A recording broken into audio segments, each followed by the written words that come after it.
नमस्कार, स्वागत बा आप सभी दर्शक लोगन के। तो खबर बा भोजपुरी हिट मशीन खेसारी लाल यादव जी के बारे में। जी हाँ, आप सबके बता दी एक बार फिर से खेसारी लाल यादव जी एगो चुनावी गीत गौले बाड़े जो कि बा आरजेडी के सुप्रीमो लालू यादव जी के ऊपर। जी हाँ, गाना के नाम रखल गई बा लालू बिना चालू बिहार न होई। जी हाँ, खेसारी लाल यादव जी ई गाना के गौले बाड़े। कृष्णा बेदर्दी ई गीत के लिखले बाड़े। आर्या शर्मा जी म्यूजिक दिले बड़े और आदि शक्ति फिल्म्स यूट्यूब चैनल पर बहुत जल्द आप लोगन के सुने के मिली। ई गाना ऑफिशियल फर्स्ट लुक आ चुकल बा। 2-3 दिन के अंदर गाना भी रिलीज कर दिया जाइए। अभी डेट अनाउंसमेंट ना कल गई बा कि कौना दिन कै तारीख के ई गाना रिलीज कल जाई, पर जैसे ही एक डेट चाहे और कोनो अपडेट आवता तो आप लोगन के हम सबसे पहले सूचना दे देम।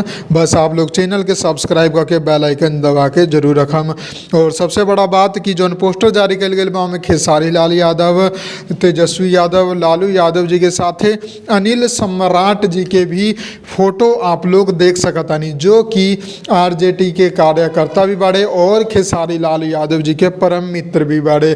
तो उनकरो ऊपर भी ई गाना हो सकेला, उनकरो ऊपर लाइन हो सकेला। ई गाना में आप लोगन के का विचार बा कमेंट में जरूर बताई।